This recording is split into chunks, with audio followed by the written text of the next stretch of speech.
This necklace here is very precious to me. This holds the original diamond that my dad gave my mom when he proposed marriage to her. Later on in life, they upgraded her diamond and he had it set in this beautiful necklace. And now it's mine. If anyone tried to get me to get rid of this necklace, boy, they would have a battle on their hands. Hello, welcome to my home. If you're new here, my name is Karen, and today we're talking about decluttering sentimental treasures. The definition of sentimental is of or prompted by feelings of tenderness, sadness, or nostalgia. And clutter is just an untidy mass of things. So honestly, that's why I choose to say sentimental treasures. Decluttering your sentimental treasures, that's advanced stuff. That is advanced decluttering. I'm going to pop a video in my description box when I originally started to try to declutter sentimental items of my mother's just a short time after she passed. And honestly, it ended up in tears and not much of that got decluttered at all. I've talked a lot here about how decluttering is very much like peeling an onion, and I know I'm not the first person to come up with that. That first layer that you peel off when you're ready to cut your onion, that is the trash. That dry peel that isn't good for anything gets pulled away and thrown right in the trash, and that is the easy stuff to decluttering. That next layer is the no-brainer stuff, the stuff you know you'll never use again. It has no value to you. You just haven't had the time or haven't taken the time to get rid of it before. So that stuff is super easy. Then you get to the next layer, stuff you know you're not going to use but you like, and so it becomes a little bit harder to get rid of. And don't you see, as you get further and further into the onion toward that center, it gets harder and harder to make the decisions, and that's where all of the decluttering fatigue comes from. That's where all the struggle comes from. When you get to the center of the onion, boy, are you in trouble then. Now, and I would suggest if you just cut through the onion to get to the center, that sentimental declutter, you're going to end up shedding a lot more tears than if you just peel away at that onion layer by layer by layer. And I would suggest that when it comes to helping other people declutter, one of the problems you're having is you have done the work of peeling the layers of the onion while they have maybe sat on the sidelines and haven't had time or ambition to be a part of that process. And then you're going to them because all that's left is the sentimental stuff perhaps, and you're asking them to declutter their sentimental treasures, and they have never had the practice of getting rid of the garbage, getting rid of the easy stuff, making the lighter decisions that gets you toned and ready for a sentimental declutter. Oftentimes, sentimental treasures carry attachment and memories. It is deep emotional stuff. Perhaps it was given to you by a loved one. This is a puzzle container from my childhood. It has knitting needles in it. It's where my mother kept her knitting needles. And there are antique needles in here that were my grandmother's. I do go through times where I start knitting again, so I still feel pretty confident that I will use those again. Perhaps it wasn't just given to you, but entrusted to you, something that belonged to a loved one. It might have a high value or no value. As a matter of fact, when I first got married, we didn't have any furniture, and my parents gave me this little rickety two-person metal kitchen table that had belonged to my grandparents. I knew full well that even though that thing had rust on it and was rickety and old, that I was not to get rid of it, and if I did want to get rid of it, I had to give it back to my parents. And I believe they ended up taking it and giving it to my sister, and she used it for a while, but Grandpa's table wasn't going anywhere. This is the most sentimental item I own, and it is my dad's guitar. Even hearing the sound of the latches is sentimental to me. He bought this guitar when he was 18 years old. It is a Martin guitar, and it's the only guitar he ever had. And when he passed, a while after he passed, my mom had kept it for a while and was actually tucked under her bed, and then she gave it to me. I do have two sons who play acoustic guitar, and my husband plays guitar. So it does get used. but it is also very precious. And when I was growing up, this guitar was a part of our if the house is on fire escape plan. So it was something that was very precious to him. He played in bands, he played bluegrass and country music, and as he got older he played in churches, and I used to go and sing with him as well. So it's just, I realize as I go through the house, I actually have more sentimental items than my husband does. This trailer is my father's and could actually be considered a sentimental item. Just because it doesn't have a value to us, it doesn't mean it doesn't have a value to the person it was given to, or it doesn't have a value to the person who gave it to you. We might look at an item that belongs to a loved one and think, this is ridiculous. If you're really that attached to it, take a picture and get rid of it, because we don't have the same emotions that are tying them to that item. And so it's really hard for us to understand why in the world they would keep that. These here are my husband's trophies and plaques from school. Now, I was just thinking recently that perhaps we could find a shelf or put up a shelf that he could display some of this in his office. But here's the thing. He doesn't want to get rid of this. Sentimental treasures can represent a time in your life that you want to remember. This is a painting that I purchased in Nicaragua by an artist in Managua, Nicaragua. And it's very special to me. It was from a missions trip. It came down when we painted again, and another one that I need to find a place for. It might represent a time where you felt especially skilled or talented. It might be something that gave you self-esteem. It might be something that helped you to feel loved and included. There can be a lot of emotions in the most very basic of items. This painting was a gift to us. My husband pastored this church. This is a little country church in Maine. And our first year there, they gifted us with this painting from a local artist. And so it's not hung. When I painted my walls, I took down paintings and they did not get put back up. So I really do need to decide where it is going to go. And these are not easy decisions, as you know. This is a painting I really, really want to get back up and need to prioritize. It's amazing how things can just get forgotten, but this was an artist from Trinidad who painted this for us. She had us choose a photo from her photos of Trinidad. My husband worked at a frame shop where he framed artwork. She was here in the United States to learn so that she could go back to Trinidad and start her own business doing her own artwork and then framing it to sell. And my husband taught her how to frame, so that was her thank you gift to him, is that she mounted it and did the framing herself to thank him for teaching her. So that's a very precious item, and I am going to find a place for that in our home. Honestly, I recognize that if I had to get rid of these 3 paintings, I could. It would be hard at first, but just like I took them down and kind of forgot about them, and they've been sitting in a box, I would forget about them over time, and I might have moments where I was like, oh, kind of wish I had that, or that would look really pretty here.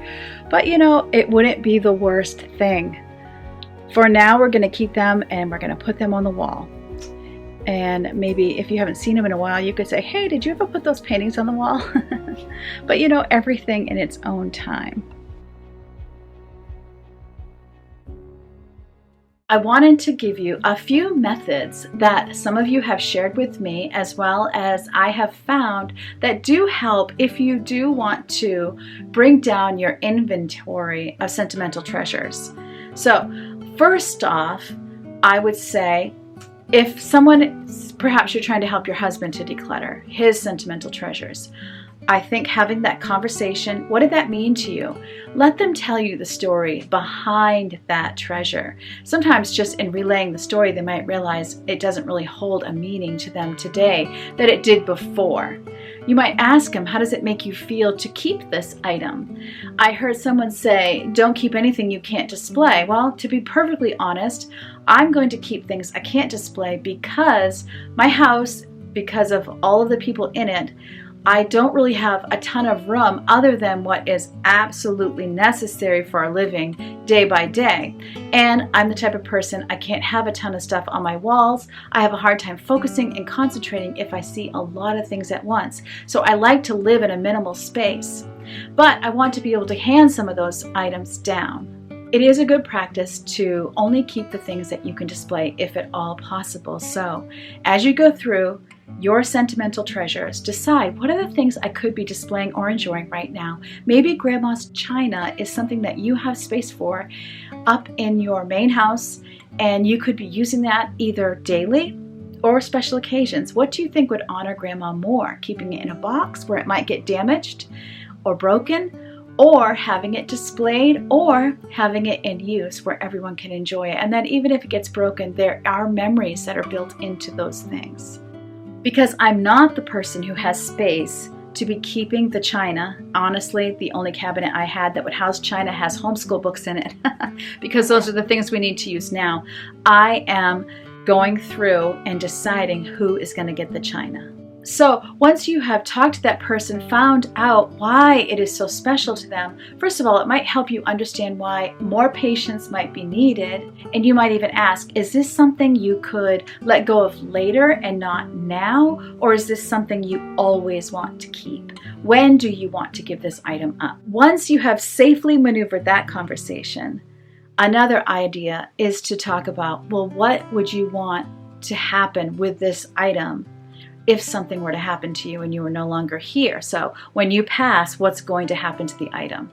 And it might be, well, I don't think anybody would want it, so we would just get rid of it. Well, if it's being stored in a box, perhaps you could label it that way. So in the event that your children have to go through your things, or someone, they would know that this is something that could easily be donated or gotten rid of. If it's something to consider getting rid of, either it's yours or it belongs to someone in your family, you might try some methods that help to take the emotion out of it. For example, one person here mentioned write it down on an inventory list. So you can write an inventory of things that you're considering decluttering and make sure those things are on the list. Seeing it and not seeing what it looks like, not having the thing in your hand, makes it a little less emotional and can move you to the logic part of the brain where you can really make an assessment on whether or not that thing needs to be kept. If that thing needs to be kept, whether it belongs to you or a loved one, the next question would be, okay, so if we're going to keep this thing, and if it's treasured and not something that we can just get rid of when you're not there, what would you want done with it? Who would it go to? And then I would be, if let's say they said, I'm going to send it to my son Billy, I think we could say, well, how about we ask Billy if it's something that he's interested in keeping? You could take a picture of it and text it to Billy and see how that goes. And then Billy needs to understand, hopefully, that he's under no obligation to keep it, and he can get rid of it at any time so that he's not stuck with the clutter and the emotional guilt that we've all felt when we've considered getting rid of a sentimental treasure that someone has given to us.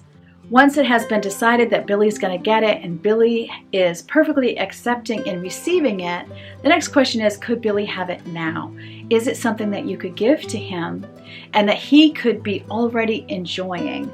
Now, it might be that the person who owns it, whether it be yourself or the loved one, isn't ready to give it up, and that's fine. It can be put in a box with Billy's name on it or in a space that has some honor. What I'm doing today is I'm going through the family china, and I'm going to take pictures to send to my kids. I'm going to use my phone because that way I can just text them even if they live with me, and they can think about what they want to do, if they want any of this or not. Once I have an answer from them, then I can pack up whose is whose in boxes. Oh dear. I was going to say, when I see something like this, it might just go to Goodwill. I don't know. She loved butterflies. So I could see somebody actually wanting that. I just don't know how many I have, and I don't know. It's seen better days, let's just say.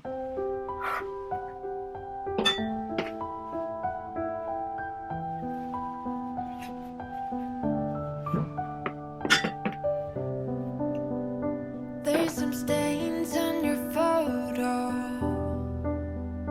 little cracks on your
With the pictures taken, I'm just going to wrap them up, put them right back in the box they came in, and then when I get the answers, I'll do the dividing. It's so funny to see this because I often will wrap china or something in paper towels, so it's just so funny to see that my mom did the same thing. Now I know where I get it from.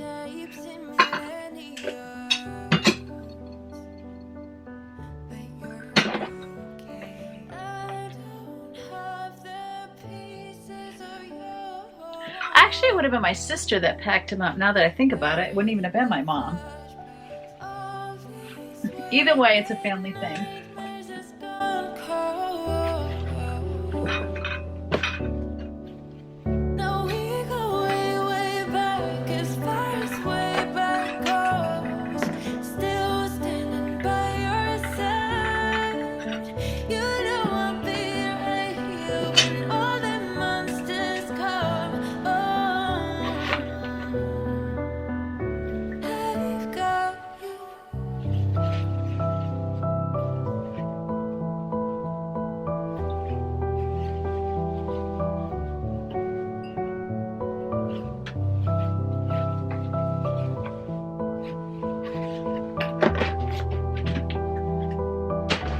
Now the purple ones. These are from my husband's side of the family. Isn't that beautiful? Then there's the big plate, the bowl. This would be great for a little dessert bowl.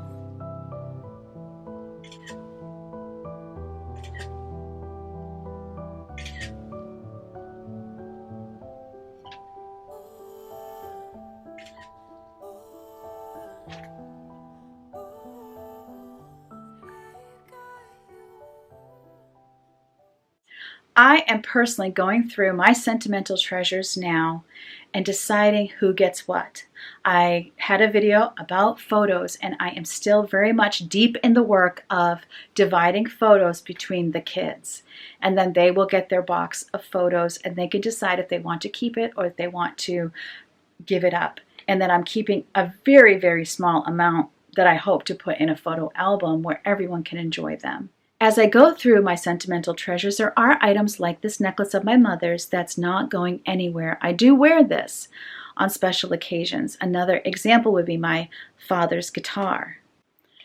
Quite honestly, items like this and my dad's guitar are going to be a lot harder to place because I don't know if I have anything this deeply sentimental to give every one of my kids. So that always makes it very hard when you don't know what to do because you don't want to be unfair to your children. I would love it if you would give me ideas in the comment section on what you plan to do with these things. But I don't really think it's fair to leave that up to my kids, that when I'm gone, they have to sort through those things and have those conversations because it could be a source of disunity among your family. And what do you want more than your children loving and supporting each other after you're gone? I mean, that is what we really want. We don't want to keep items and make them responsible to figure out who is going to get something that is so precious to you, especially if they understand how precious it is. You might remember Joseph in the Bible and his dream coat, and his dad sure did cause a lot of trouble by giving one kid a special coat.